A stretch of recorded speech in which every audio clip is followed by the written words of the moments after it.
بسم الله الرحمن الرحيم. الحمد لله الذي أنزل على عبده الكتاب ولم يجعل له عوجا قيما لينذر بأسا شديدا من لدنه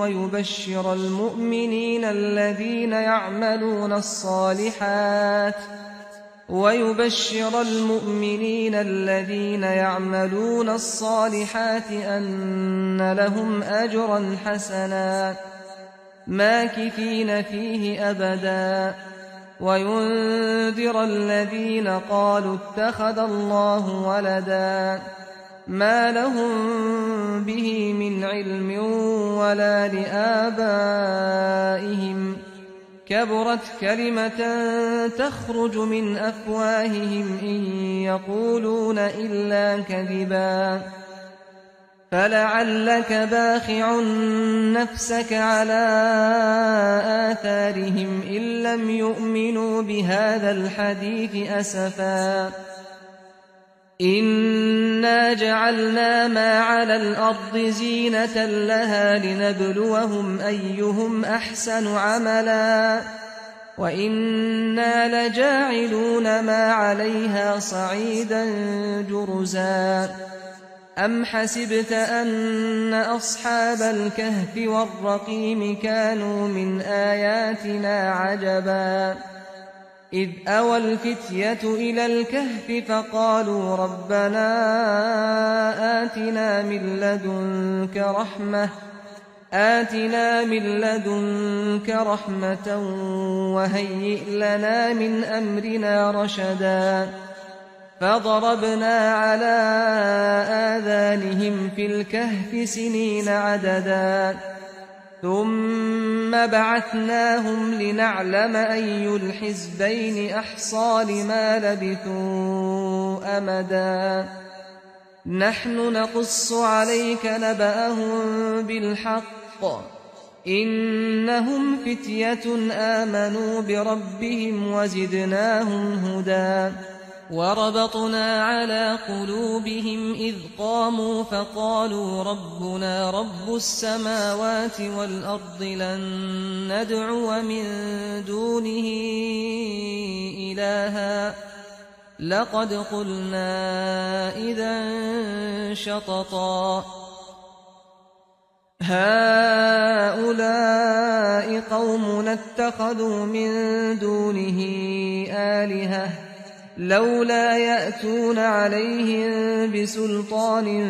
بين فمن أظلم ممن افترى على الله كذبا وإذ اعتزلتموهم وما يعبدون إلا الله فأووا إلى الكهف ينشر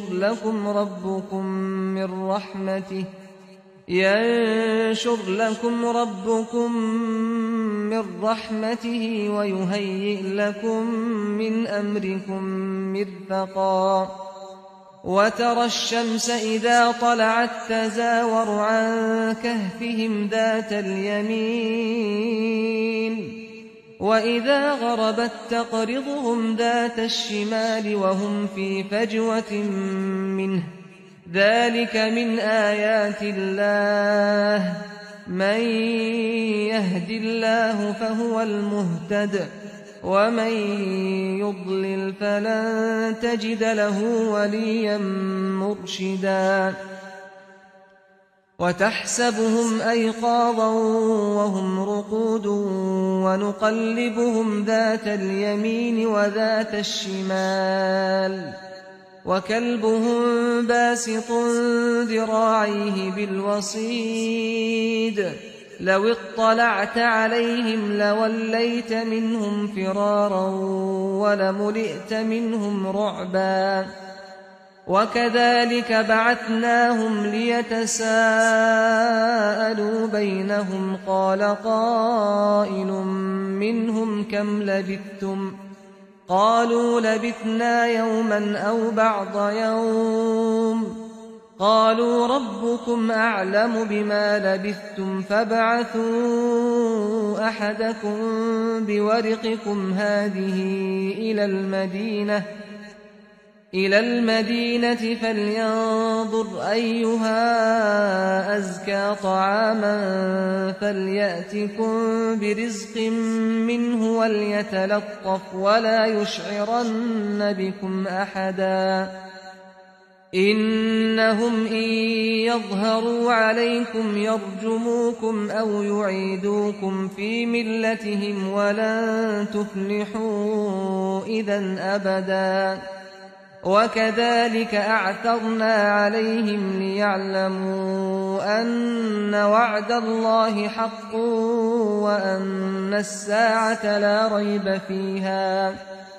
وأن الساعة لا ريب فيها إذ يتنازعون بينهم أمرهم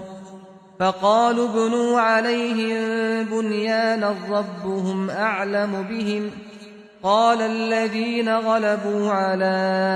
أمرهم لنتخذن عليهم مسجدا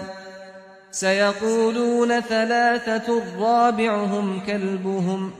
ويقولون 5 سادسهم كلبهم رجما بالغيب ويقولون 7 وثامنهم كلبهم قل ربي أعلم بعدتهم ما يعلمهم إلا قليل فلا تمار فيهم إلا مراء ظاهرا ولا تستفت فيهم منهم أحدا ولا تقولن لشيء إني فاعل ذلك غدا إلا أن يشاء الله واذكر ربك إذا نسيت وقل عسى أن يهديني ربي لأقرب من هذا رشدا ولبثوا في كهفهم 300 سنين وازدادوا 9 قل الله أعلم بما لبثوا له غيب السماوات والأرض أبصر به وأسمع ما لهم من دونه من ولي ولا يشرك في حكمه أحدا واتل ما أوحي إليك من كتاب ربك لا مبدل لكلماته ولن تجد من دونه ملتحدا واصبر نفسك مع الذين يدعون ربهم بالغداة والعشي يريدون وجهه ولا تعد عيناك عنهم تريد زينة الحياة الدنيا ولا تطع من أغفلنا قلبه عن ذكرنا واتبع هواه وكان أمره فرطا وقل الحق من ربكم فمن شاء فليؤمن ومن شاء فليكفر إنا أعتدنا للظالمين نارا أحاط بهم سرادقها وإن يستغيثوا يغاثوا بماء كالمهل يشوي الوجوه بئس الشراب وساءت مرتفقا إن الذين آمنوا وعملوا الصالحات إنا لا نضيع أجر من أحسن عملا أولئك لهم جنات عدن تجري من تحتهم الأنهار يحلون فيها من أساور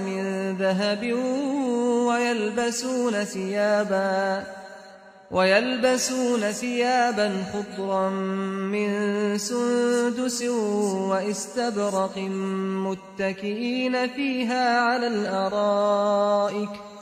نعم الثواب وحسنت مرتفقا واضرب لهم مثل الرجلين جعلنا لأحدهما جنتين من أعناب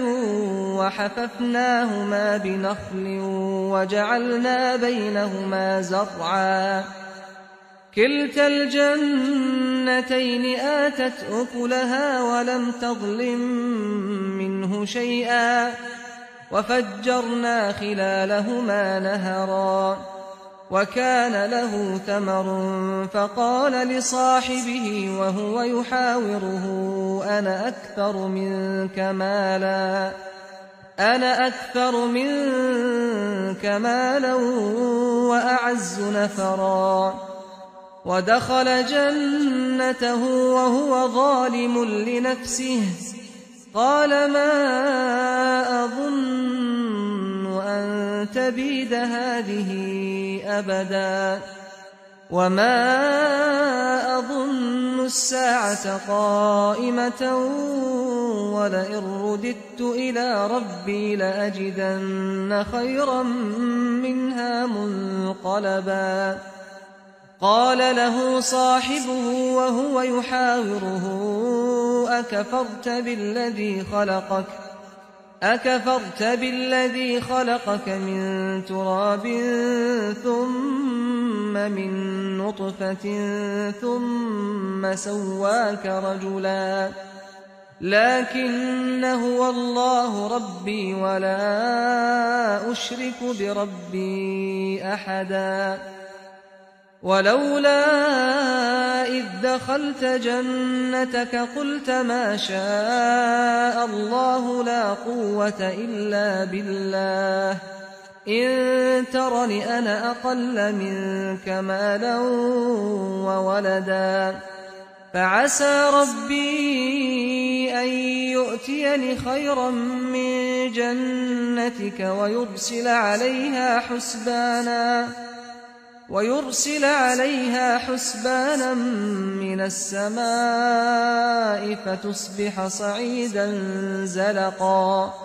أو يصبح ماؤها غورا فلن تستطيع له طلبا وأحيط بثمره فأصبح يقلب كفيه على ما أنفق فيها وهي خاوية على عروشها ويقول يا ليتني لم أشرك بربي أحدا ولم تكن له فئة ينصرونه من دون الله وما كان منتصرا هنالك الولاية لله الحق هو خير ثوابا وخير عقبا واضرب لهم مثل الحياة الدنيا كماء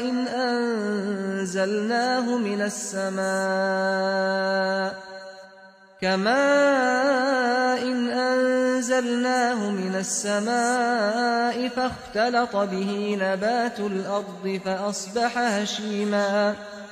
فأصبح هشيما تذروه الرياح وكان الله على كل شيء مقتدرا المال والبنون زينة الحياة الدنيا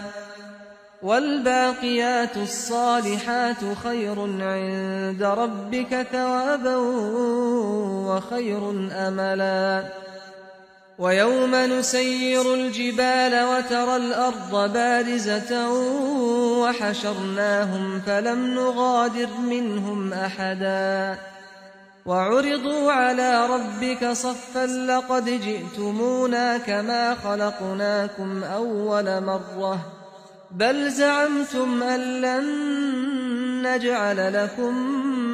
موعدا ووضع الكتاب فترى المجرمين مشفقين مما فيه ويقولون يا ويلتنا ما لهذا الكتاب لا يغادر صغيرة ولا كبيرة إلا أحصاها ووجدوا ما عملوا حاضرا ولا يظلم ربك أحدا وإذ قلنا للملائكة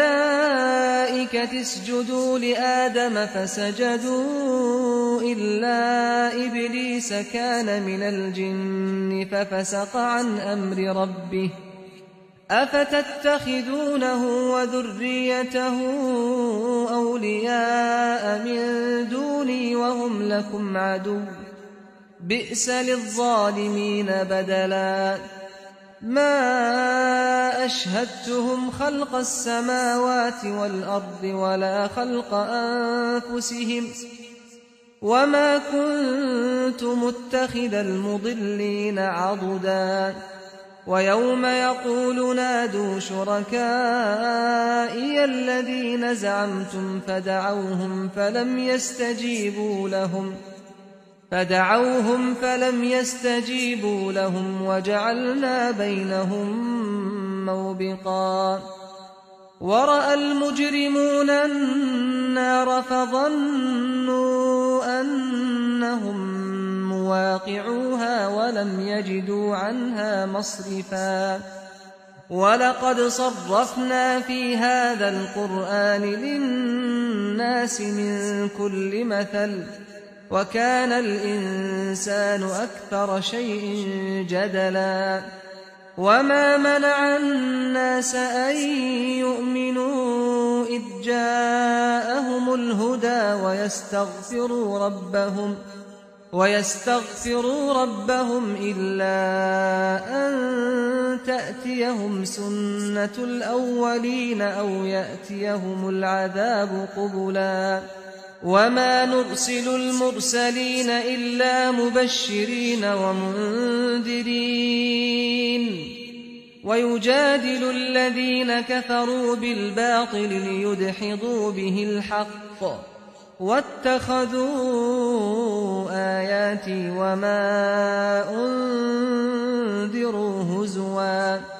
ومن أظلم ممن ذكر بآيات ربه فأعرض عنها ونسي ما قدمت يداه إنا جعلنا على قلوبهم أكنة أن يفقهوه وفي آذانهم وقرا وإن تدعهم إلى الهدى فلن يهتدوا إذا أبدا وربك الغفور ذو الرحمة لو يؤاخذهم بما كسبوا لعجل لهم العذاب بل لهم موعد لن يجدوا من دونه موئلا وتلك القرى أهلكناهم لما ظلموا وجعلنا لمهلكهم موعدا وإذ قال موسى لفتاه لا أبرح حتى أبلغ مجمع البحرين أو أمضي حقبا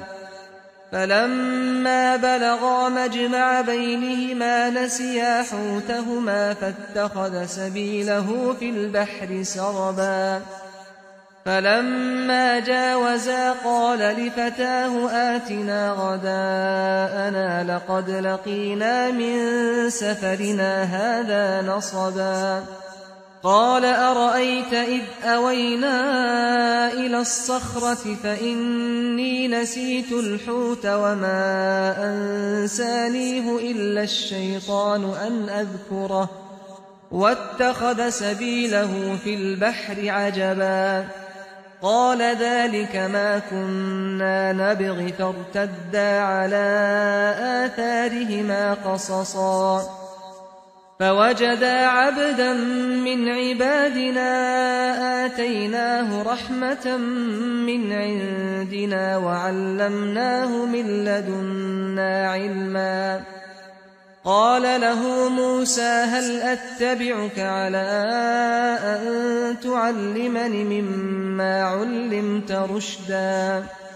قال إنك لن تستطيع معي صبرا وكيف تصبر على ما لم تحط به خبرا قال ستجدني إن شاء الله صابرا ولا أعصي لك أمرا قال فإن اتبعتني فلا تسألني عن شيء حتى أحدث لك منه ذكرا فانطلقا حتى إذا ركبا في السفينة خرقها قال أخرقتها لتغرق أهلها لقد جئت شيئا إمرا قال ألم أقل إنك لن تستطيع معي صبرا قال لا تؤاخذني بما نسيت ولا ترهقني من أمري عسرا فانطلقا حتى إذا لقيا غلاما فقتله قال أقتلت نفسا زكية بغير نفس لقد جئت شيئا نكرا قال ألم أقل لك إنك لن تستطيع معي صبرا قال إن سألتك عن شيء بعدها فلا تصاحبني قد بلغت من لدني عذرا فانطلقا حتى إذا أتيا أهل قرية استطعما أهلها فأبوا أن يضيفوهما فوجدا فيها جدارا يريد أن ينقض فأقامه قال لو شئت لاتخذت عليه أجرا قال هذا فراق بيني وبينك سأنبئك بتأويل ما لم تستطع عليه صبرا أما السفينة فكانت لمساكين يعملون في البحر فأردت أن أعيبها وكان وراءهم ملك يأخذ كل سفينة غصبا وأما الغلام فكان أبواه مؤمنين فخشينا أن يرهقهما طغيانا وكفرا فأردنا أن يبدلهما ربهما خيرا منه زكاة وأقرب رحما وأما الجدار فكان لغلامين يتيمين في المدينة وكان تحته كنز لهما وكان أبوهما صالحا فأراد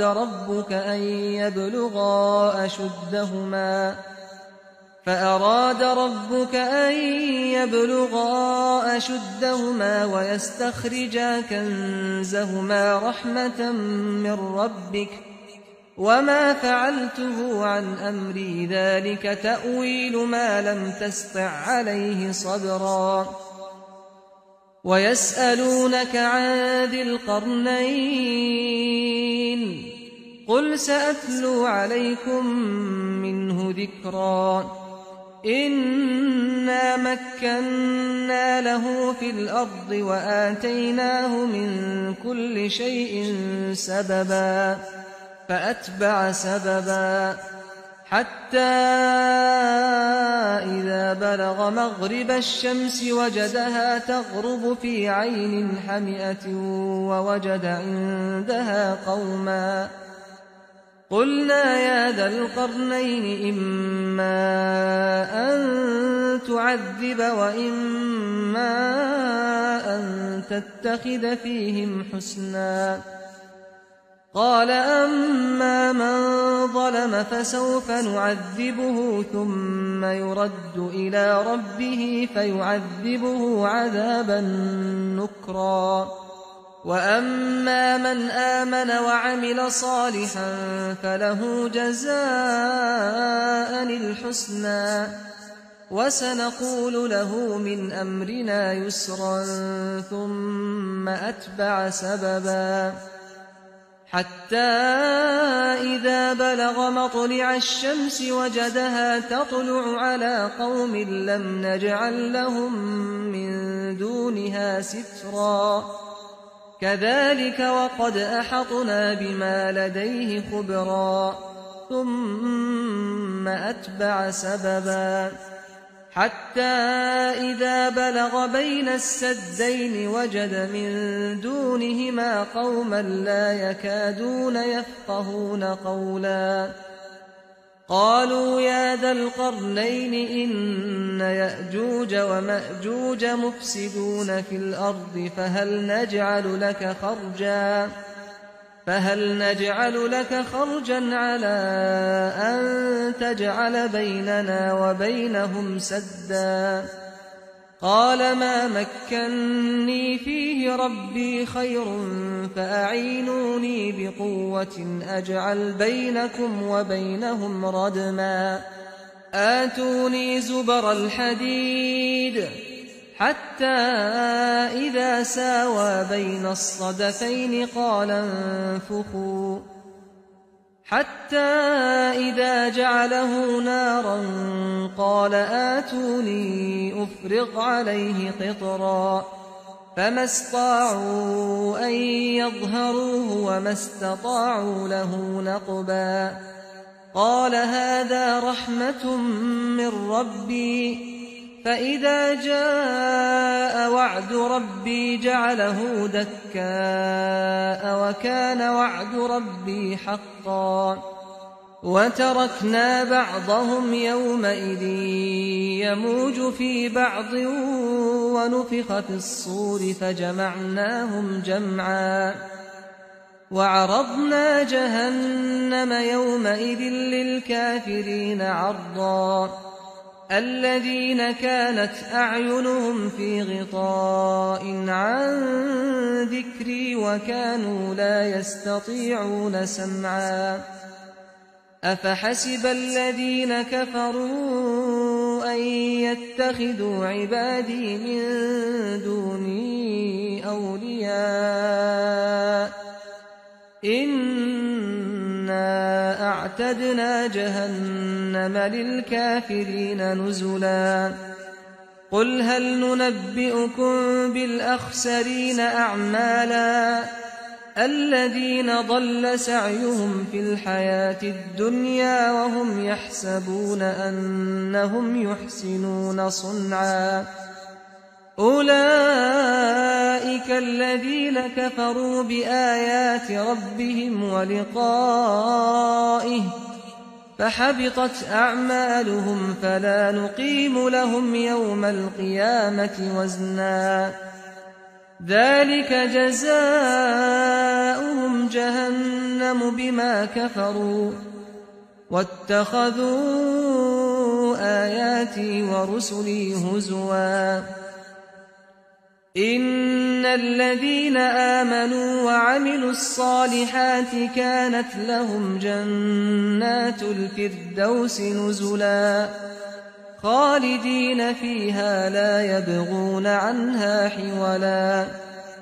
قل لو كان البحر مدادا لكلمات ربي لنفد البحر قبل أن تنفد كلمات ربي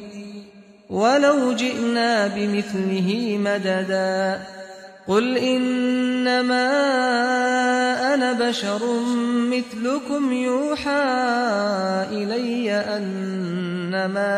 إلهكم إله واحد فمن كان يرجو لقاء ربه فليعمل عملا صالحا ولا يشرك بعبادة ربه أحدا بسم الله الرحمن الرحيم الحمد لله الذي أنزل على عبده الكتاب ولم يجعل له عوجا قيما لينذر بأسا شديدا من لدنه ويبشر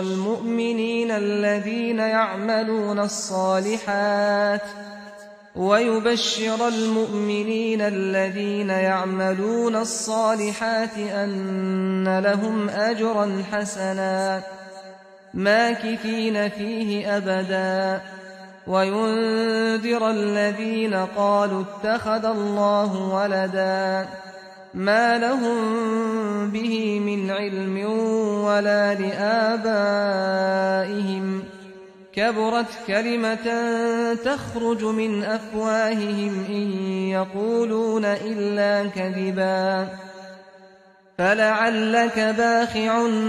نفسك على آثارهم إن لم يؤمنوا بهذا الحديث أسفا إنا جعلنا ما على الأرض زينة لها لنبلوهم أيهم أحسن عملا وإنا لجاعلون ما عليها صعيدا جرزا أم حسبت أن أصحاب الكهف والرقيم كانوا من آياتنا عجبا إذ أوى الفتية إلى الكهف فقالوا ربنا آتنا من لدنك رحمة وهيئ لنا من أمرنا رشدا فضربنا على آذانهم في الكهف سنين عددا ثم بعثناهم لنعلم أي الحزبين أحصى لما لبثوا أمدا نحن نقص عليك نبأهم بالحق إنهم فتية آمنوا بربهم وزدناهم هدى وربطنا على قلوبهم إذ قاموا فقالوا ربنا رب السماوات والأرض لن ندعو من دونه إلها لقد قلنا إذا شططا هؤلاء قومنا اتخذوا من دونه آلهة لولا يأتون عليهم بسلطان بين فمن أظلم ممن افترى على الله كذبا وإذ اعتزلتموهم وما يعبدون إلا الله فأووا إلى الكهف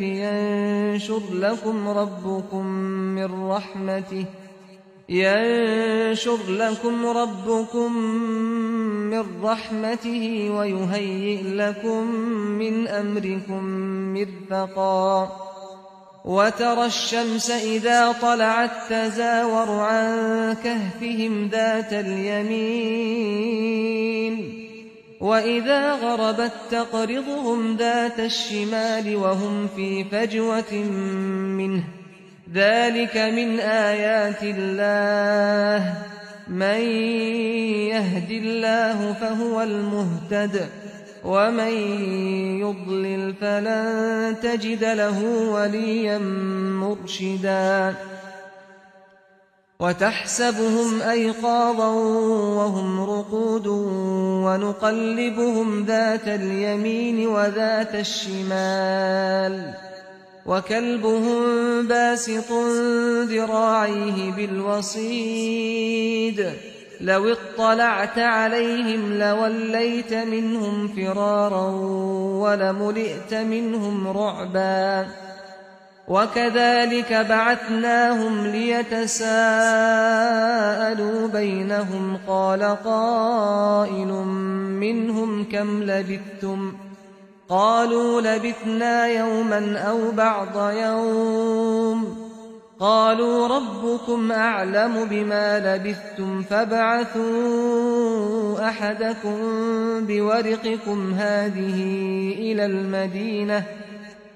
إلى المدينة فلينظر أيها أزكى طعاما فليأتكم برزق منه وليتلطف ولا يشعرن بكم أحدا إنهم إن يظهروا عليكم يرجموكم أو يعيدوكم في ملتهم ولن تفلحوا إذا أبدا وكذلك أعثرنا عليهم ليعلموا أن وعد الله حق وأن الساعة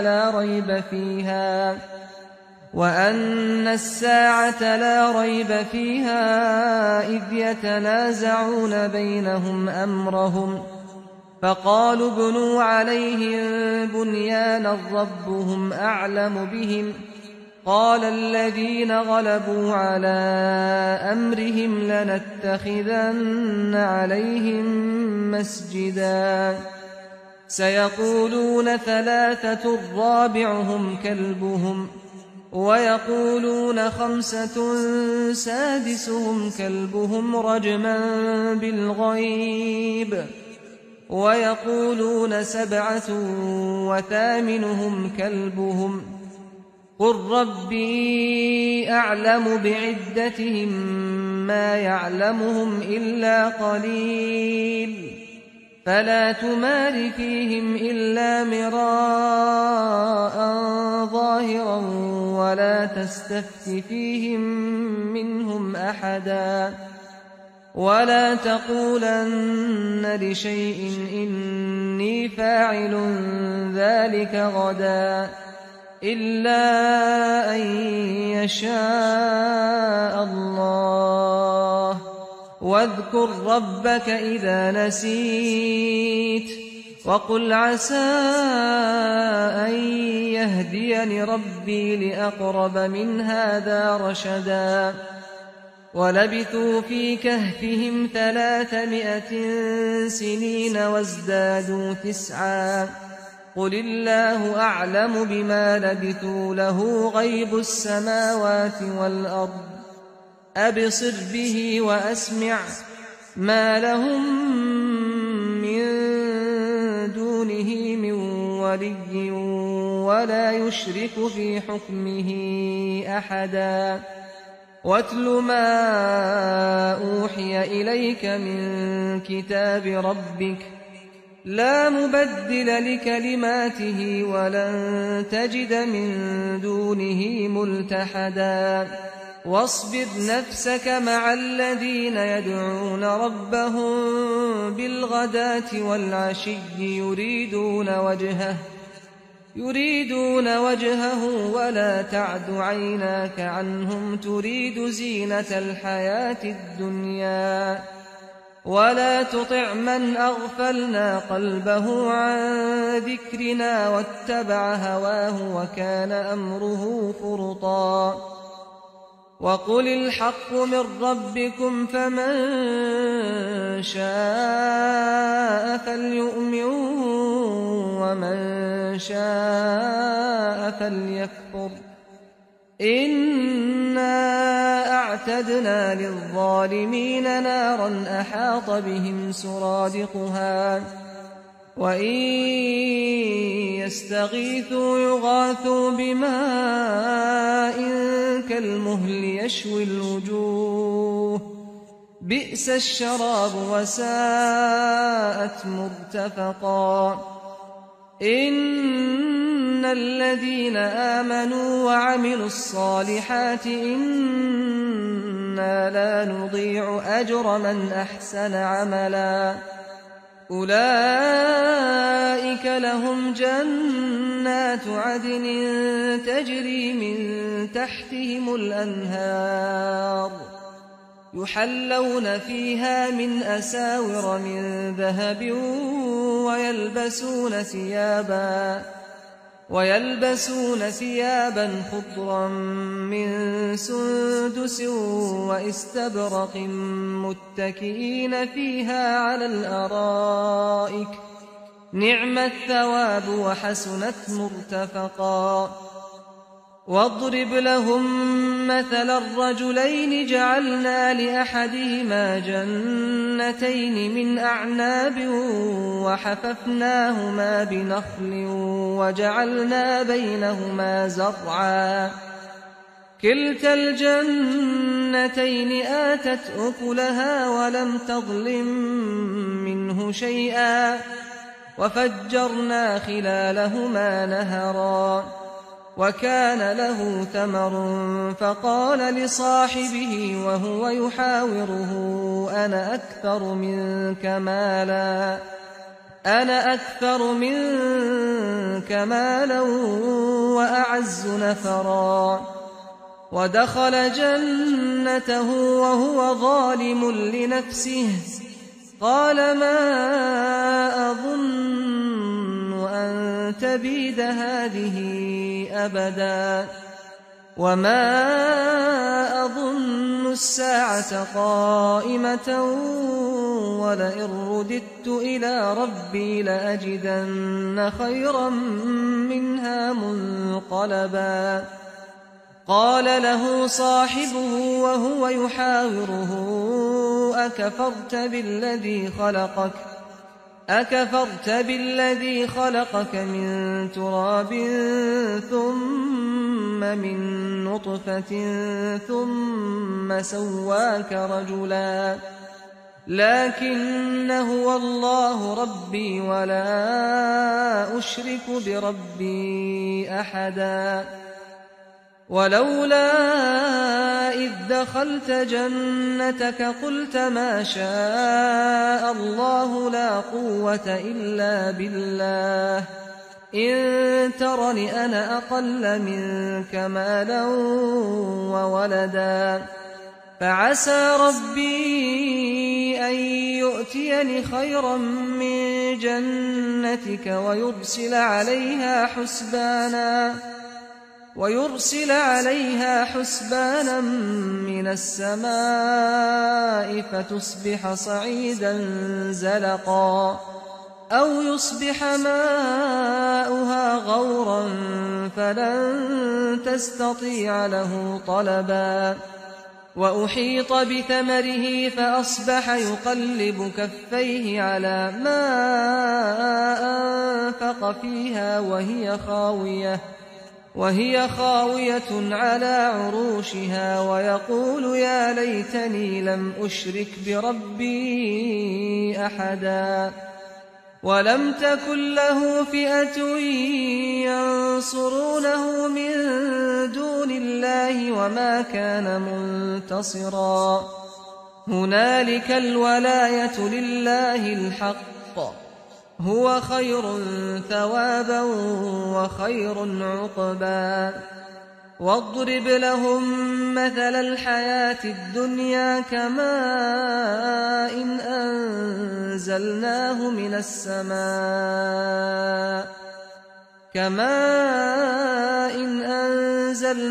من السماء فاختلط به نبات الأرض فأصبح هشيما تذروه الرياح وكان الله على كل شيء مقتدرا المال والبنون زينة الحياة الدنيا والباقيات الصالحات خير عند ربك ثوابا وخير أملا ويوم نسير الجبال وترى الأرض بارزة وحشرناهم فلم نغادر منهم أحدا وعرضوا على ربك صفا لقد جئتمونا كما خلقناكم أول مرة بل زعمتم أن لن نجعل لكم موعدا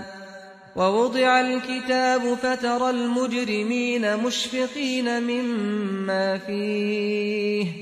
ويقولون يا ويلتنا ما لهذا الكتاب لا يغادر صغيرة ولا كبيرة إلا أحصاها ووجدوا ما عملوا حاضرا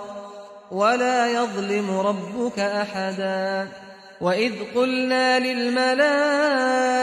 اسجدوا لآدم فسجدوا إلا إبليس كان من الجن ففسق عن أمر ربه أفتتخذونه وذريته أولياء من دوني وهم لكم عدو بئس للظالمين بدلا ما أشهدتهم خلق السماوات والأرض ولا خلق أنفسهم وما كنت متخذ المضلين عضدا ويوم يقول نادوا شركائي الذين زعمتم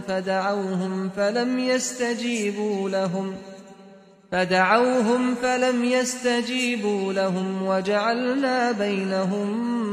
موبقا ورأى المجرمون النار فظنوا أنهم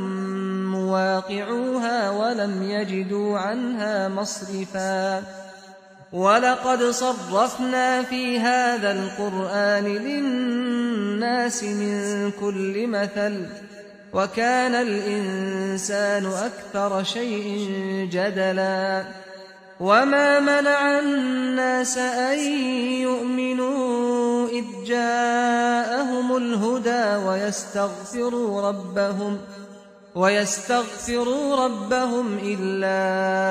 أن تأتيهم سنة الأولين أو يأتيهم العذاب قبلا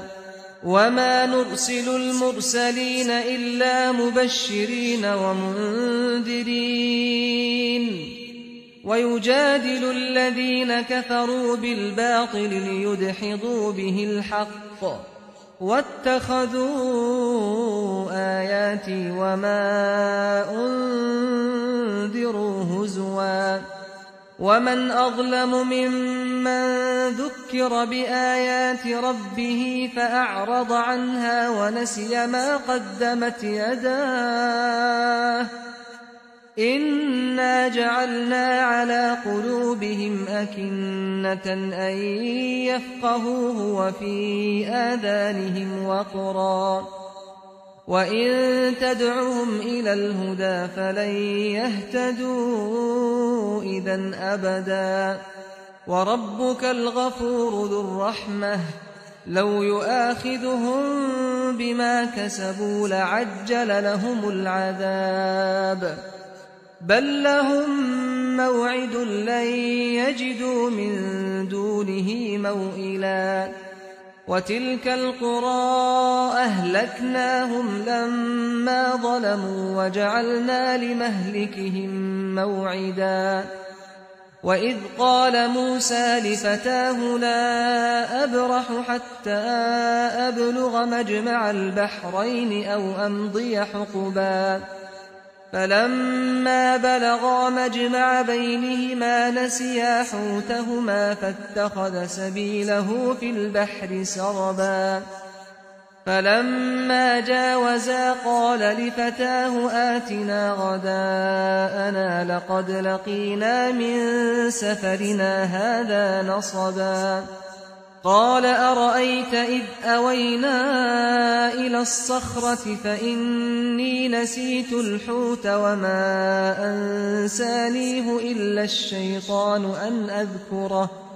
واتخذ سبيله في البحر عجبا قال ذلك ما كنا نبغ فارتدا على آثارهما قصصا فوجدا عبدا من عبادنا آتيناه رحمة من عندنا وعلمناه من لدنا علما قال له موسى هل أتبعك على أن تعلمني مما علمت رشدا قال إنك لن تستطيع معي صبرا وكيف تصبر على ما لم تحط به خبرا قال ستجدني إن شاء الله صابرا ولا أعصي لك أمرا. قال فإن اتبعتني فلا تسألني عن شيء حتى أحدث لك منه ذكرا. فانطلقا حتى إذا ركبا في السفينة خرقها. قال أخرقتها لتغرق أهلها لقد جئت شيئا إمرا. قال ألم أقل إنك لن تستطيع معي صبرا. قال لا تؤاخذني بما نسيت ولا ترهقني من أمري عسرا. فانطلقا حتى إذا لقيا غلاما فقتله. قال أقتلت نفسا زكية بغير نفس لقد جئت شيئا نكرا. قال ألم أقل لك إنك لن تستطيع معي صبرا. قال إن سألتك عن شيء بعدها فلا تصاحبني قد بلغت من لدني عذرا. فانطلقا حتى إذا أتيا أهل قرية استطعما أهلها فأبوا أن يضيفوهما فوجدا فيها جدارا يريد أن ينقض فأقامه. قال لو شئت لاتخذت عليه أجرا. قال هذا فراق بيني وبينك سأنبئك بتأويل ما لم تستطع عليه صبرا. أما السفينة فكانت لمساكين يعملون في البحر فأردت أن أعيبها وكان وراءهم ملك يأخذ كل سفينة غصبا. وأما الغلام فكان أبواه مؤمنين فخشينا أن يرهقهما طغيانا وكفرا. فأردنا أن يبدلهما ربهما خيرا منه زكاة وأقرب رحما. وأما الجدار فكان لغلامين يتيمين في المدينة وكان تحته كنز لهما وكان أبوهما صالحا فأراد ربك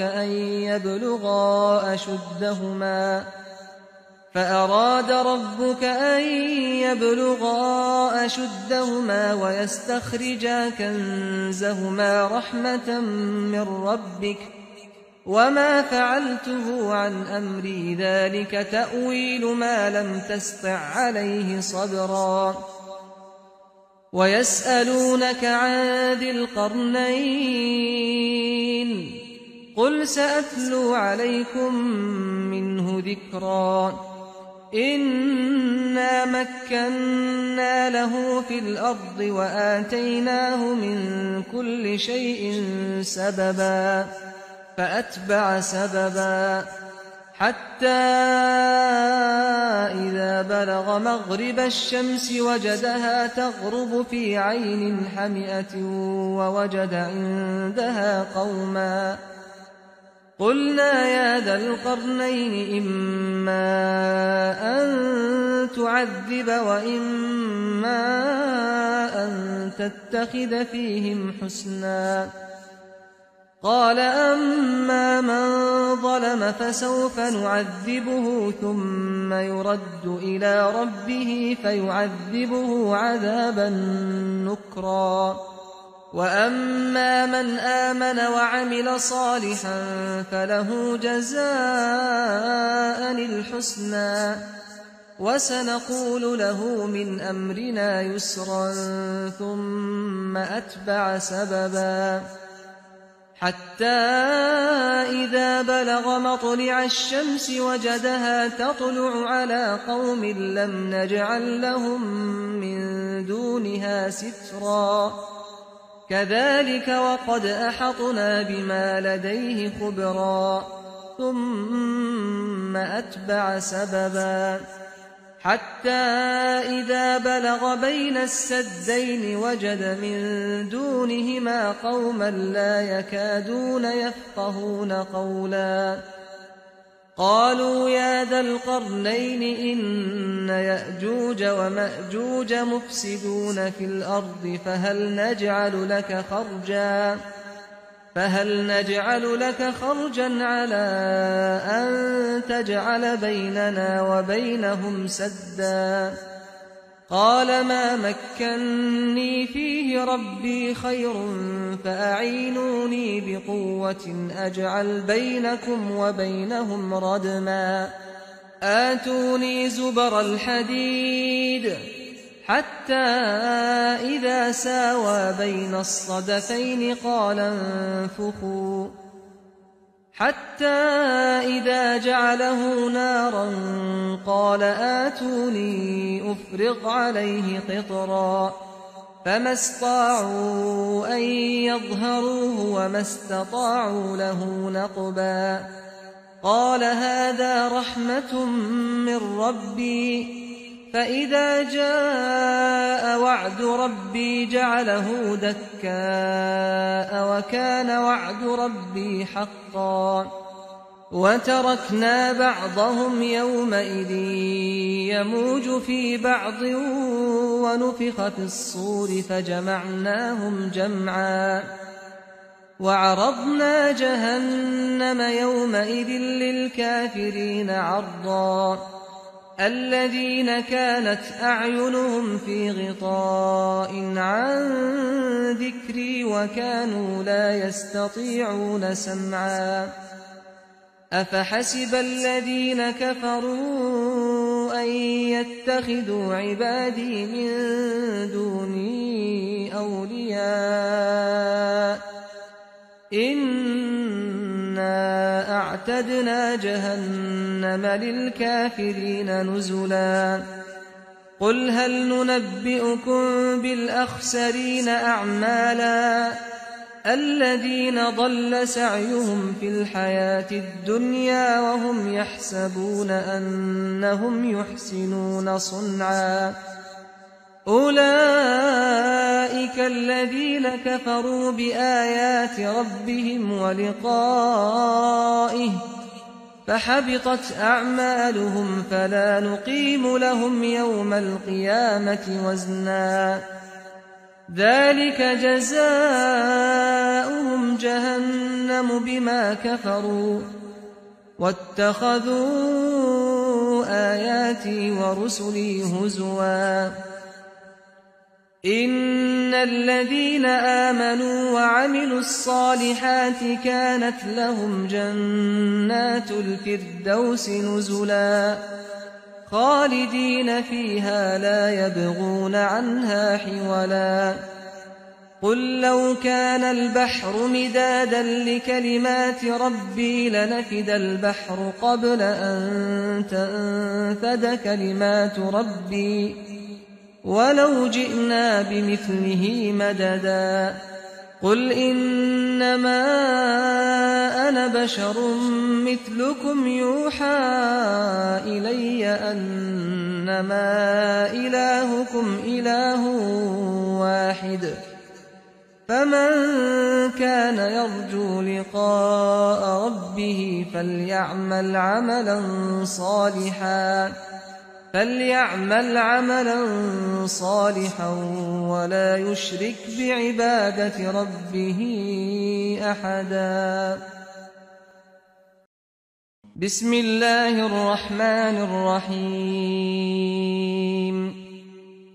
الحمد لله الذي أنزل على عبده الكتاب ولم يجعل له عوجا قيما لينذر بأسا شديدا من لدنه ويبشر المؤمنين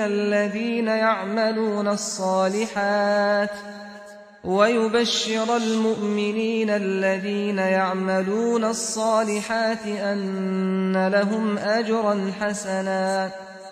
ماكثين فيه أبدا وينذر الذين قالوا اتخذ الله ولدا ما لهم به من علم ولا لآبائهم كبرت كلمة تخرج من أفواههم إن يقولون إلا كذبا فلعلك باخع نفسك على آثارهم إن لم يؤمنوا بهذا الحديث أسفا إنا جعلنا ما على الأرض زينة لها لنبلوهم أيهم أحسن عملا وإنا لجاعلون ما عليها صعيدا جرزا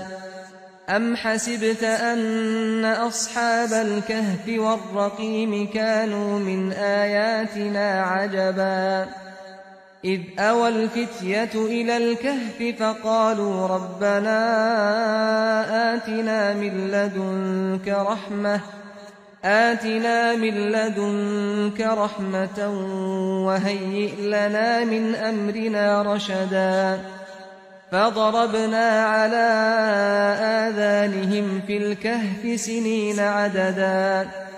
ثم بعثناهم لنعلم أي الحزبين أحصى لما لبثوا أمدا نحن نقص عليك نبأهم بالحق إنهم فتية آمنوا بربهم وزدناهم هدى وربطنا على قلوبهم إذ قاموا فقالوا ربنا رب السماوات والأرض لن ندعو من دونه إلها لقد قلنا إذا شططا هؤلاء قومنا اتخذوا من دونه آلهة لولا يأتون عليهم بسلطان بين فمن أظلم ممن افترى على الله كذبا وإذ اعتزلتموهم وما يعبدون إلا الله فأووا إلى الكهف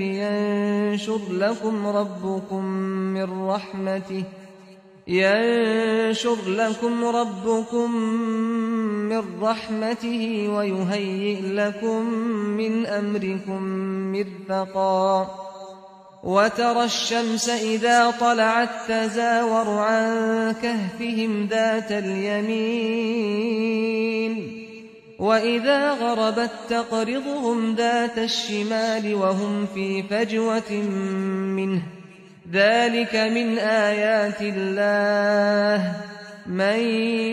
يهد الله فهو المهتد ومن يضلل فلن تجد له وليا مرشدا وتحسبهم أيقاظا وهم رقود ونقلبهم ذات اليمين وذات الشمال وكلبهم باسط ذراعيه بالوصيد لو اطلعت عليهم لوليت منهم فرارا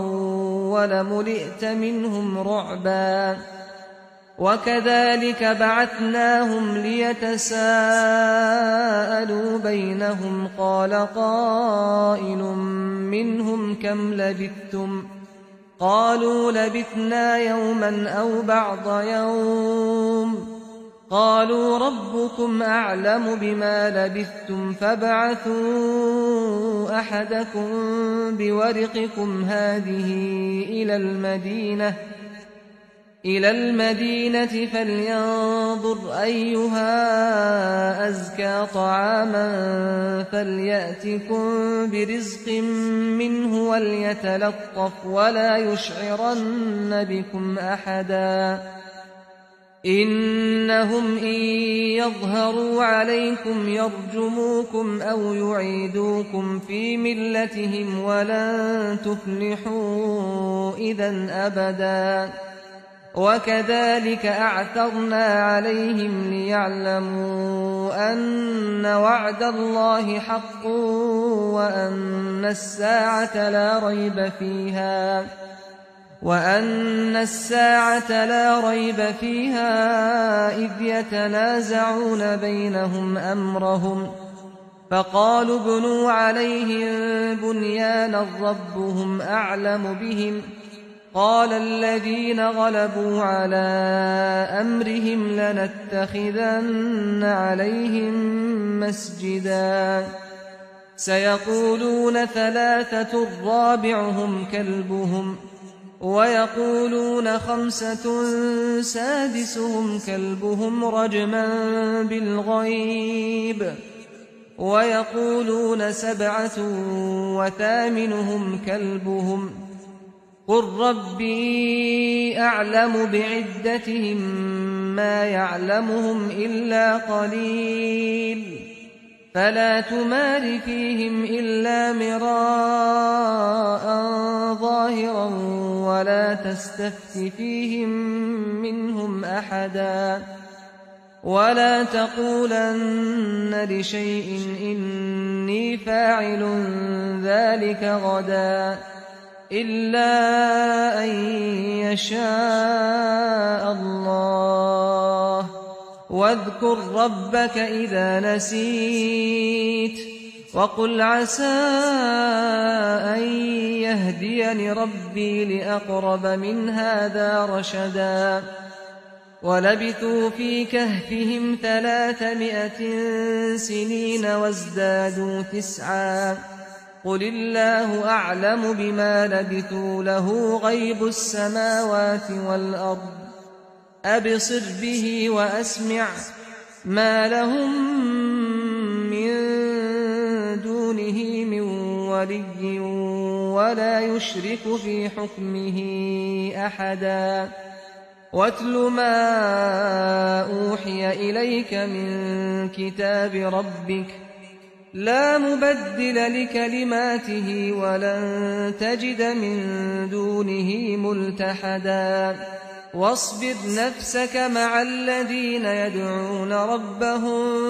بالغداة والعشي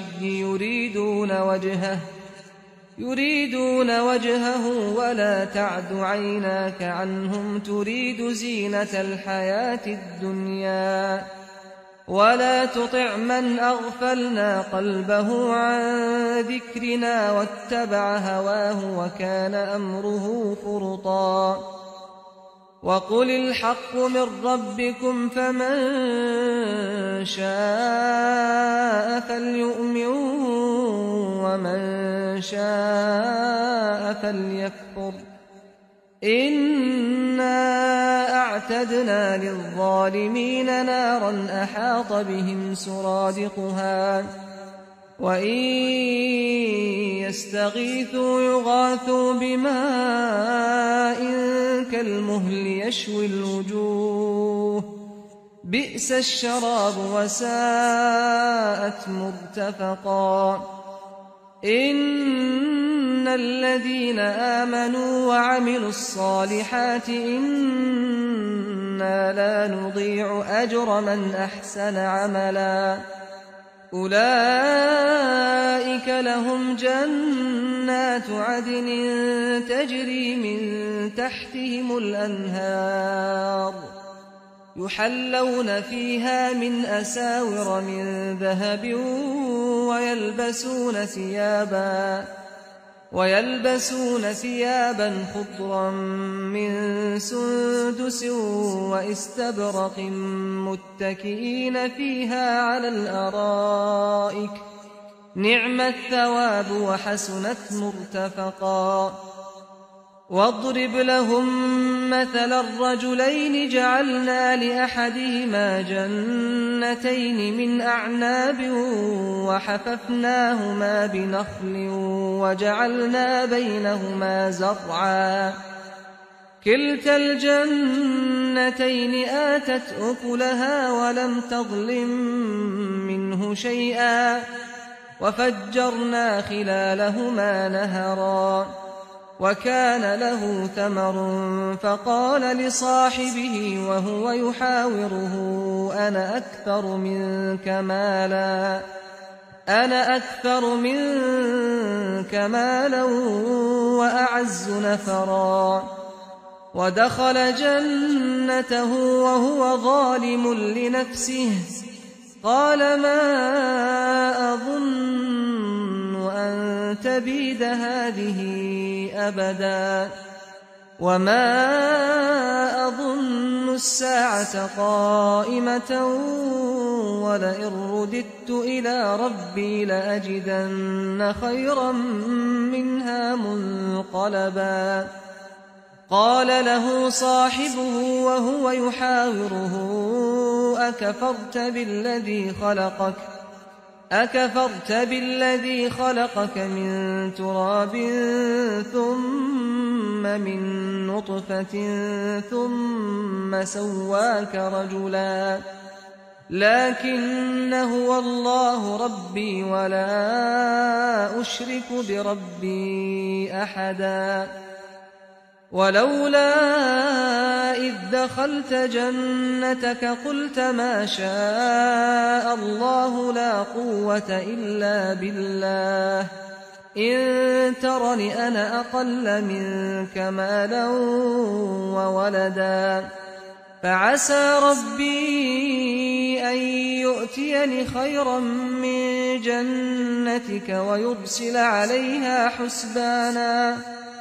ويرسل عليها حسبانا من السماء فتصبح صعيدا زلقا أو يصبح ماؤها غورا فلن تستطيع له طلبا وأحيط بثمره فأصبح يقلب كفيه على ما أنفق فيها وهي خاوية على عروشها ويقول يا ليتني لم أشرك بربي أحدا ولم تكن له فئة ينصرونه من دون الله وما كان منتصرا هنالك الولاية لله الحق هو خير ثوابا وخير عقبا واضرب لهم مثل الحياة الدنيا كماء أنزلناه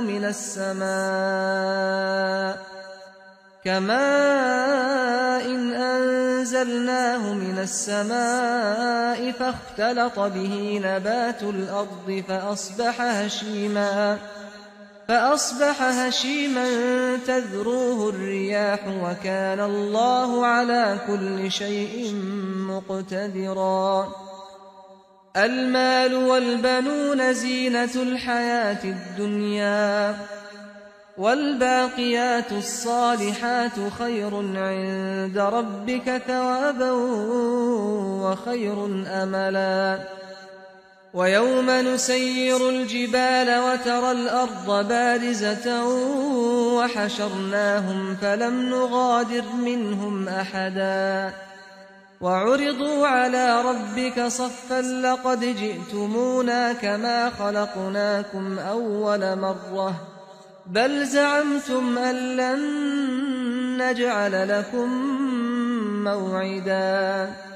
ووضع الكتاب فترى المجرمين مشفقين مما فيه ويقولون يا ويلتنا ما لهذا الكتاب لا يغادر صغيرة ولا كبيرة إلا أحصاها ووجدوا ما عملوا حاضرا ولا يظلم ربك أحدا وإذ قلنا للملائكة اسجدوا لآدم فسجدوا إلا إبليس كان من الجن ففسق عن أمر ربه أفتتخذونه وذريته أولياء من دوني وهم لكم عدو بئس للظالمين بدلا ما أشهدتهم خلق السماوات والأرض ولا خلق أنفسهم وما كنت متخذ المضلين عضدا ويوم يقول نادوا شركائي الذين زعمتم فدعوهم فلم يستجيبوا لهم وجعلنا بينهم موبقا ورأى المجرمون النار فظنوا أنهم مواقعوها ولم يجدوا عنها مصرفا ولقد صرفنا في هذا القرآن للناس من كل مثل وكان الإنسان أكثر شيء جدلا وما منع الناس أن يؤمنوا إذ جاءهم الهدى ويستغفروا ربهم إلا أن تأتيهم سنة الأولين أو يأتيهم العذاب قبلا وما نرسل المرسلين إلا مبشرين ومنذرين ويجادل الذين كفروا بالباطل ليدحضوا به الحق واتخذوا آياتي وما أنذروا هزوا ومن أظلم ممن ذكر بآيات ربه فأعرض عنها ونسي ما قدمت يداه إنا جعلنا على قلوبهم أكنة أن يفقهوه وفي آذانهم وقرا وإن تدعهم إلى الهدى فلن يهتدوا إذا أبدا وربك الغفور ذو الرحمة لو يؤاخذهم بما كسبوا لعجل لهم العذاب بل لهم موعد لن يجدوا من دونه موئلا وتلك القرى أهلكناهم لما ظلموا وجعلنا لمهلكهم موعدا وإذ قال موسى لفتاه لا أبرح حتى أبلغ مجمع البحرين أو أمضي حقبا فلما بلغا مجمع بينهما نسيا حوتهما فاتخذ سبيله في البحر سربا فلما جاوزا قال لفتاه آتنا غداءنا لقد لقينا من سفرنا هذا نصبا قال أرأيت إذ أوينا إلى الصخرة فإني نسيت الحوت وما أنسانيه إلا الشيطان أن أذكره واتخذ سبيله في البحر عجبا قال ذلك ما كنا نبغي فارتدا على آثارهما قصصا فوجدا عبدا من عبادنا آتيناه رحمة من عندنا وعلمناه من لدنا علما قال له موسى هل أتبعك على أن تعلمني مما علمت رشدا قال إنك لن تستطيع معي صبرا وكيف تصبر على ما لم تحط به خبرا قال ستجدني إن شاء الله صابرا ولا أعصي لك أمرا قال فإن اتبعتني فلا تسألني عن شيء حتى أحدث لك منه ذكرا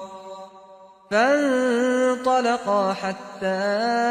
إذا ركبا في السفينة خرقها قال أخرقتها لتغرق أهلها لقد جئت شيئا إمرا قال ألم أقل إنك لن تستطيع معي صبرا قال لا تؤاخذني بما نسيت ولا ترهقني من أمري عسرا فانطلقا حتى إذا لقيا غلاما فقتله قال أقتلت نفسا زكية بغير نفس لقد جئت شيئا نكرا قال ألم أقل لك إنك لن تستطيع معي صبرا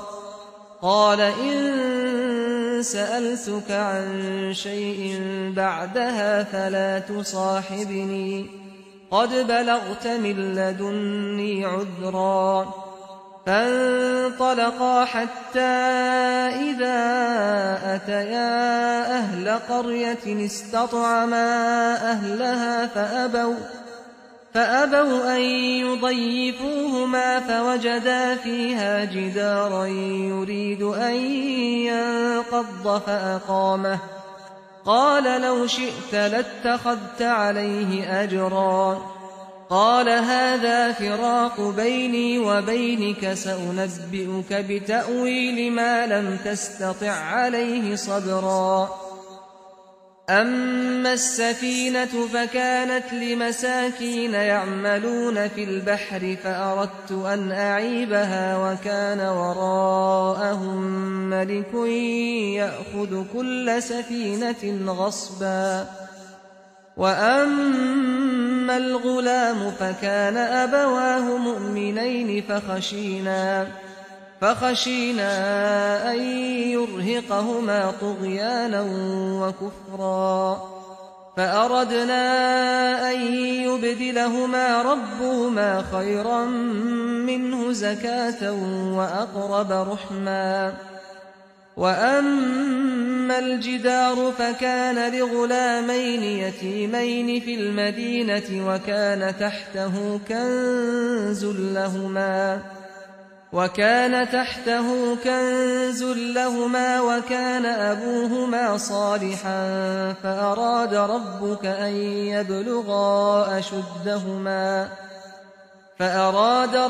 أن يبلغا أشدهما ويستخرجا كنزهما رحمة من ربك وما فعلته عن أمري ذلك تأويل ما لم تسطع عليه صبرا ويسألونك عن ذي القرنين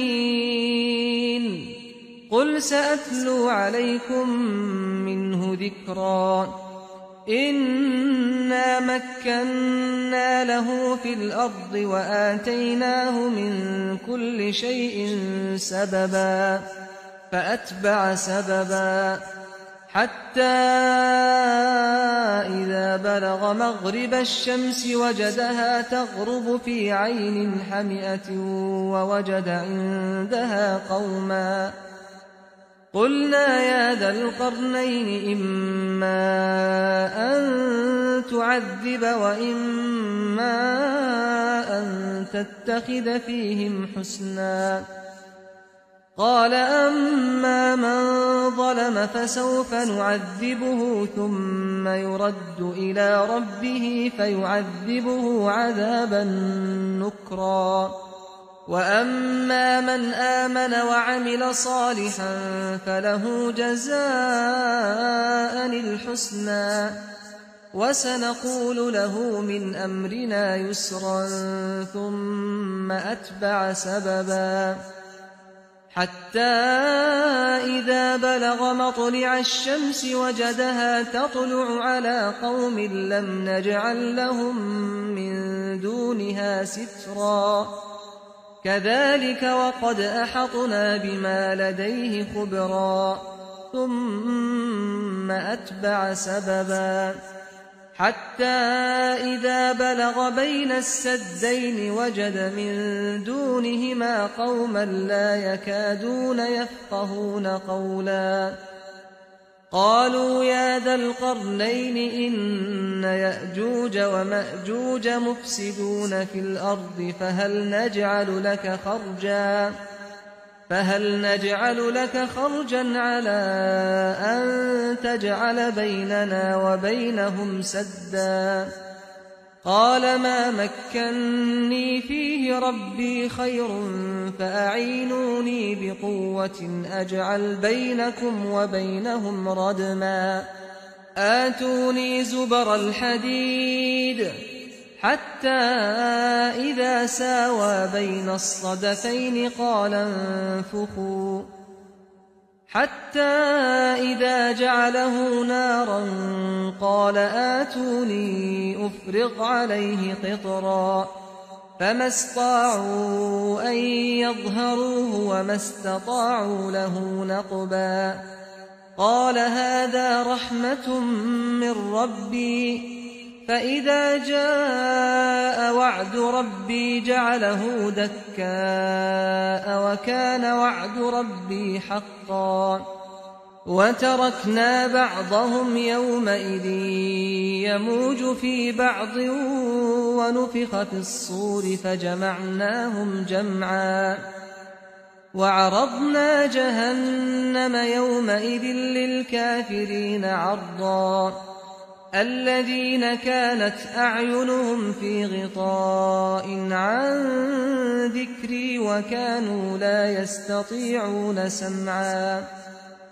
أفحسب الذين كفروا أن يتخذوا عبادي من دوني أولياء إنا أعتدنا جهنم للكافرين نزلا قل هل ننبئكم بالأخسرين أعمالا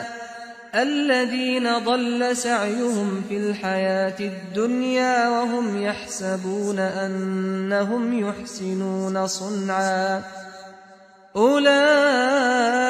الذين كفروا بآيات ربهم ولقائه فحبطت أعمالهم فلا نقيم لهم يوم القيامة وزنا ذلك جزاؤهم جهنم بما كفروا واتخذوا آياتي ورسلي هزوا إن الذين آمنوا وعملوا الصالحات كانت لهم جنات الفردوس نزلا خالدين فيها لا يبغون عنها حولا قل لو كان البحر مدادا لكلمات ربي لنفد البحر قبل أن تنفد كلمات ربي ولو جئنا بمثله مددا قل إنما أنا بشر مثلكم يوحى إلي أنما إلهكم إله واحد فمن كان يرجو لقاء ربه فليعمل عملا صالحا ولا يشرك بعبادة ربه أحدا بسم الله الرحمن الرحيم الحمد لله الذي أنزل على عبده الكتاب ولم يجعل له عوجا قيما لينذر بأسا شديدا من لدنه ويبشر المؤمنين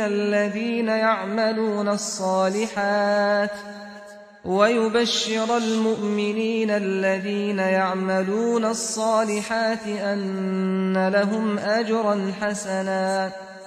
ماكثين فيه أبدا وينذر الذين قالوا اتخذ الله ولدا ما لهم به من علم ولا لآبائهم كبرت كلمة تخرج من أفواههم إن يقولون إلا كذبا فلعلك باخع نفسك على آثارهم إن لم يؤمنوا بهذا الحديث أسفا إنا جعلنا ما على الأرض زينة لها لنبلوهم أيهم أحسن عملا وإنا لجاعلون ما عليها صعيدا جرزا أم حسبت أن أصحاب الكهف والرقيم كانوا من آياتنا عجبا إذ أوى الفتية إلى الكهف فقالوا ربنا آتنا من لدنك رحمة وهيئ لنا من أمرنا رشدا فضربنا على آذانهم في الكهف سنين عددا ثم بعثناهم لنعلم أي الحزبين أحصى لما لبثوا أمدا نحن نقص عليك نبأهم بالحق إنهم فتية آمنوا بربهم وزدناهم هدى وربطنا على قلوبهم إذ قاموا فقالوا ربنا رب السماوات والأرض لن ندعو من دونه إلها لقد قلنا إذا شططا هؤلاء قومنا اتخذوا من دونه آلهة لولا يأتون عليهم بسلطان بين فمن أظلم ممن افترى على الله كذبا وإذ اعتزلتموهم وما يعبدون إلا الله فأووا إلى الكهف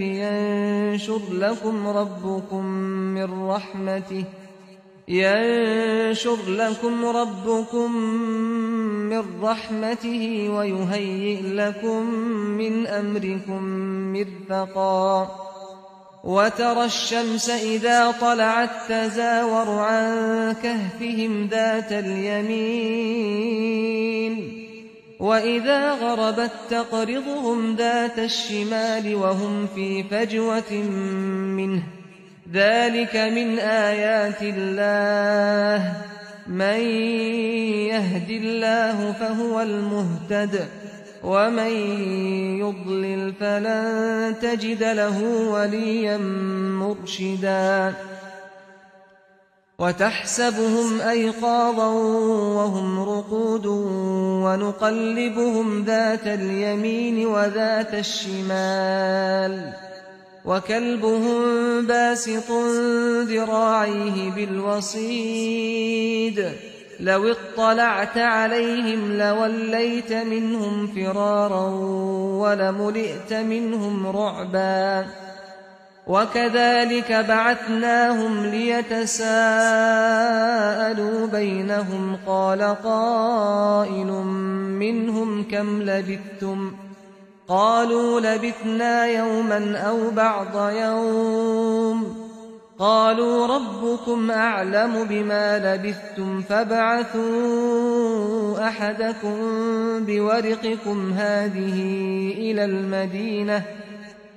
إلى المدينة فلينظر أيها أزكى طعاما فليأتكم برزق منه وليتلطف ولا يشعرن بكم أحدا إنهم إن يظهروا عليكم يرجموكم أو يعيدوكم في ملتهم ولن تفلحوا إذا أبدا وكذلك أعثرنا عليهم ليعلموا أن وعد الله حق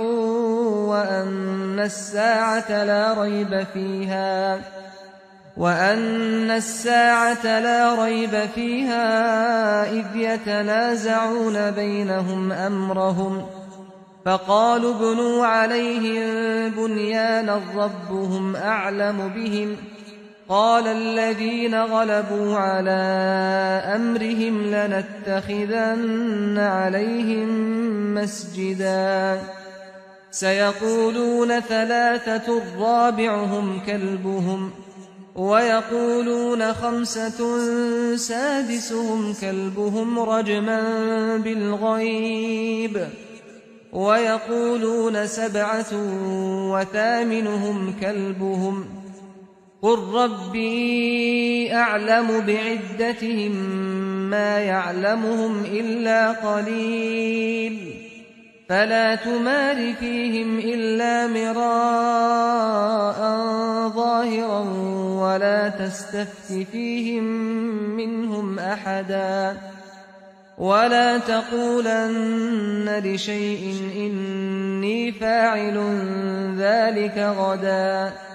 إلا أن يشاء الله واذكر ربك إذا نسيت وقل عسى أن يهديني ربي لأقرب من هذا رشدا ولبثوا في كهفهم 300 سنين وازدادوا 9 قل الله أعلم بما لبثوا له غيب السماوات والأرض أبصر به وأسمع ما لهم من دونه من ولي ولا يشرك في حكمه أحدا واتل ما أوحي إليك من كتاب ربك لا مبدل لكلماته ولن تجد من دونه ملتحدا واصبر نفسك مع الذين يدعون ربهم بالغداة والعشي يريدون وجهه ولا تعد عيناك عنهم تريد زينة الحياة الدنيا ولا تطع من أغفلنا قلبه عن ذكرنا واتبع هواه وكان أمره فرطا وقل الحق من ربكم فمن شاء فليؤمن ومن شاء فليكفر إنا أعتدنا للظالمين نارا أحاط بهم سرادقها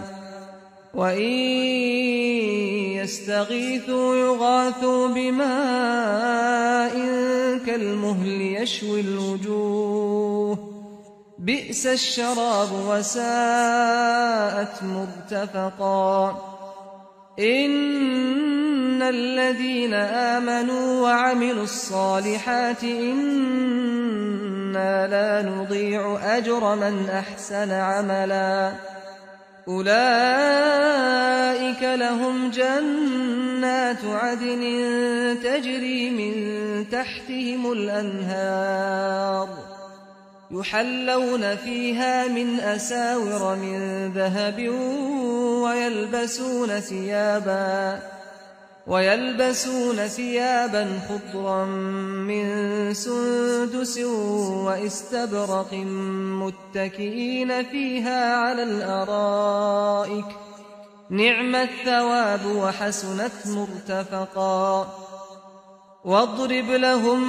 مثل الرجلين جعلنا لأحدهما جنتين من أعناب وحففناهما بنخل وجعلنا بينهما زرعا كلتا الجنتين آتت أكلها ولم تظلم منه شيئا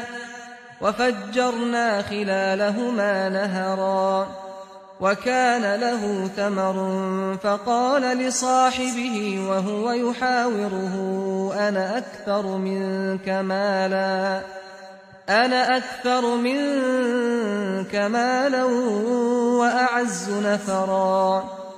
ودخل جنته وهو ظالم لنفسه قال ما أظن أن تبيد هذه أبدا وما أظن الساعة قائمة ولئن رددت إلى ربي لأجدن خيرا منها منقلبا قال له صاحبه وهو يحاوره أكفرت بالذي خلقك من تراب ثم من نطفة ثم سواك رجلا لكن هو الله ربي ولا أشرك بربي أحدا ولولا إذ دخلت جنتك قلت ما شاء الله لا قوة إلا بالله إن ترني أنا أقل منك مالا وولدا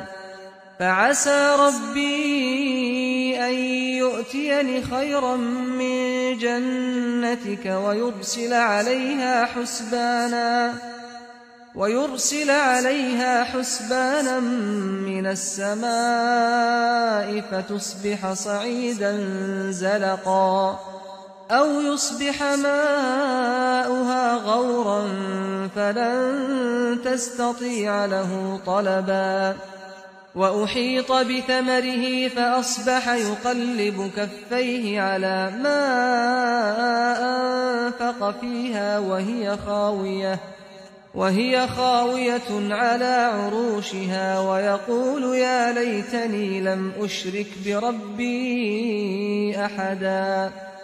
ولم تكن له فئة ينصرونه من دون الله وما كان منتصرا هنالك الولاية لله الحق هو خير ثوابا وخير عقبا واضرب لهم مثل الحياة الدنيا كماء أنزلناه من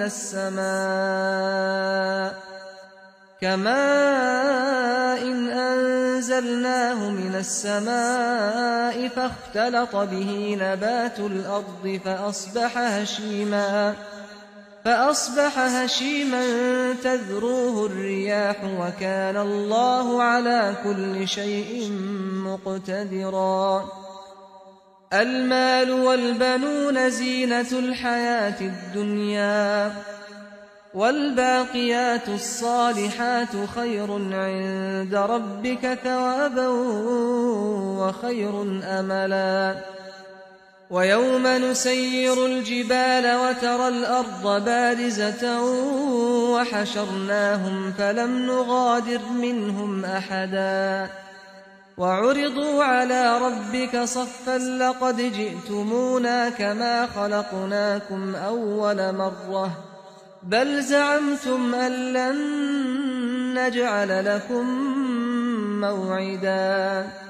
ووضع الكتاب فترى المجرمين مشفقين مما فيه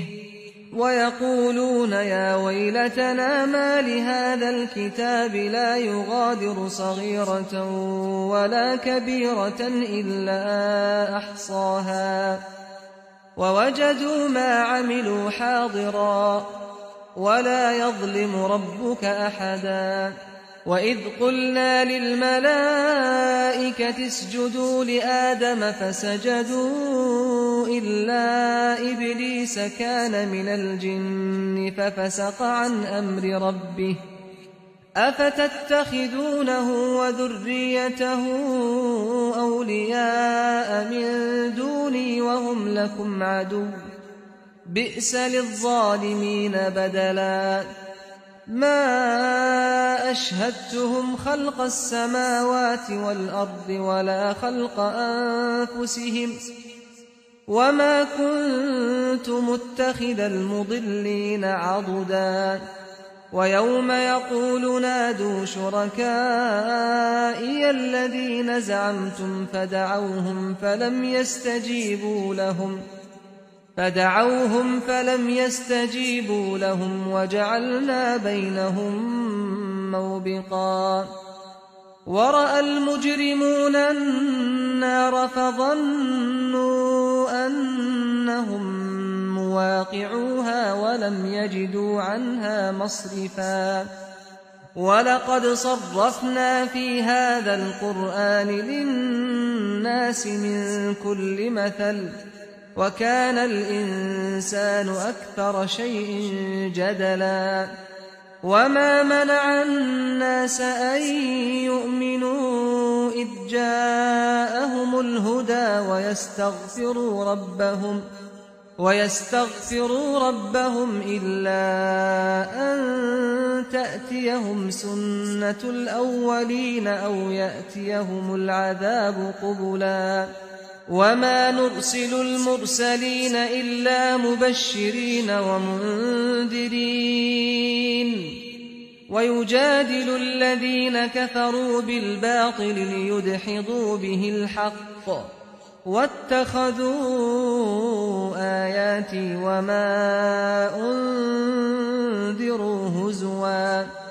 ومن أظلم ممن ذكر بآيات ربه فأعرض عنها ونسي ما قدمت يداه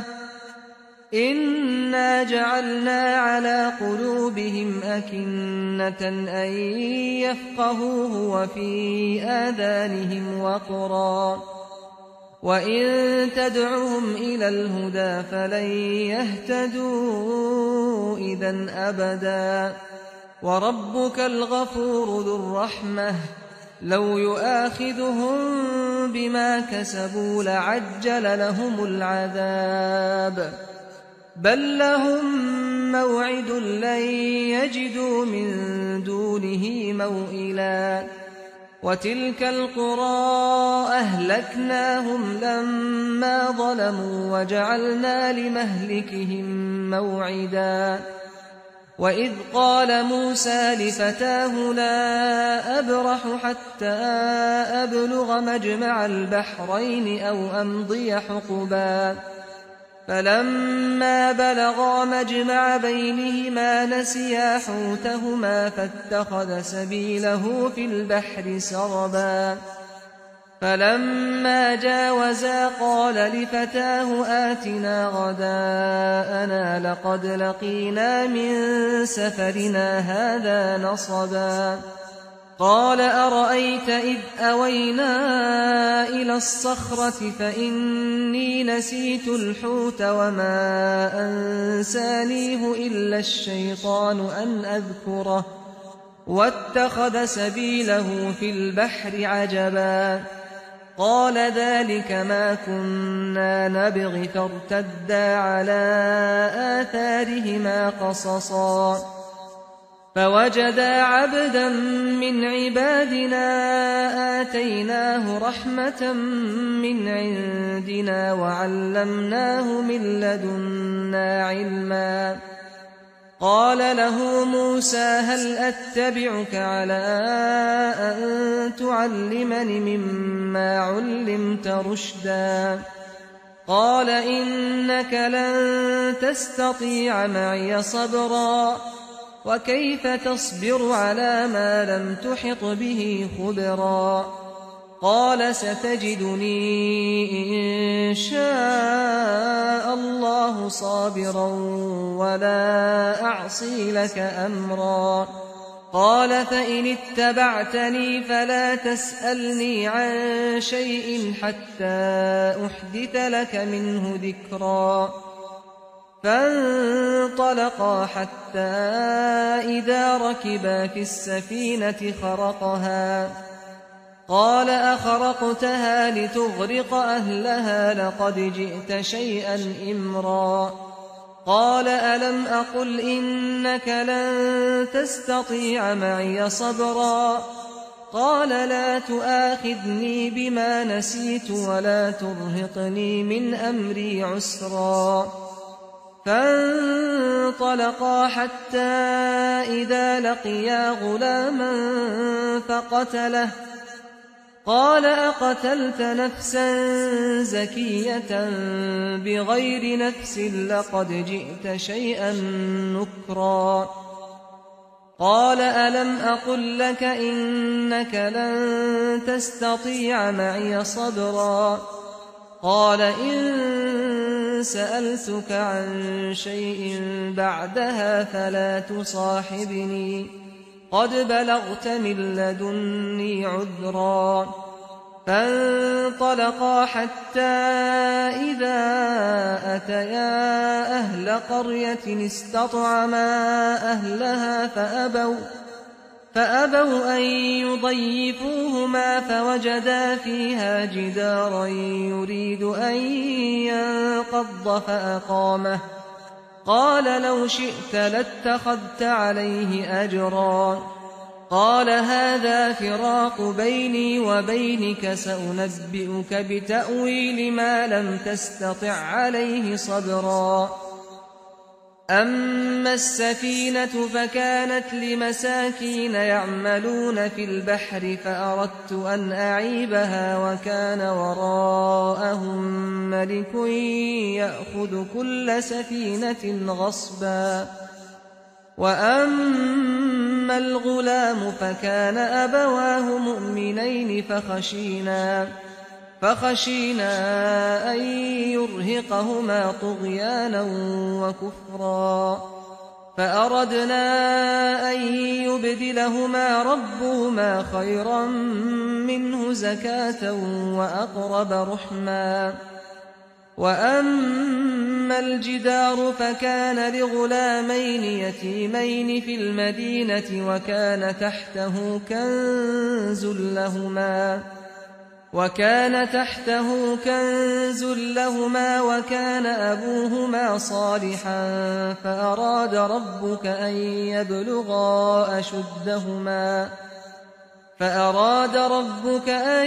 يبلغا أشدهما ويستخرجا كنزهما رحمة من ربك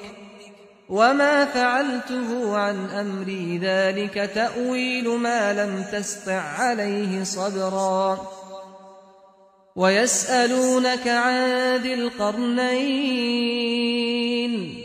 قل سأتلو عليكم منه ذكرا. إنا مكنا له في الأرض وآتيناه من كل شيء سببا فأتبع سببا حتى إذا بلغ مغرب الشمس وجدها تغرب في عين حمئة ووجد عندها قوما. قلنا يا ذا القرنين إما أن تعذب وإما أن تتخذ فيهم حسنا. قال أما من ظلم فسوف نعذبه ثم يرد إلى ربه فيعذبه عذابا نكرا.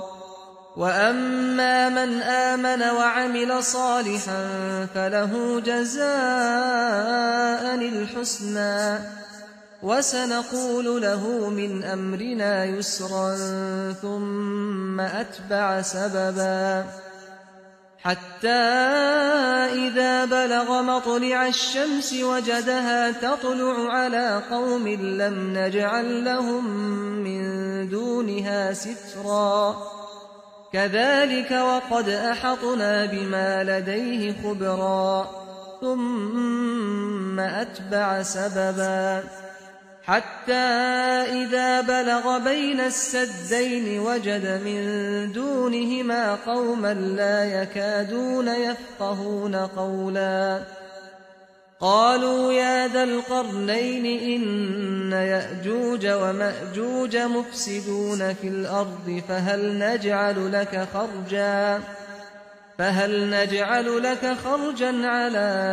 أن تجعل بيننا وبينهم سدا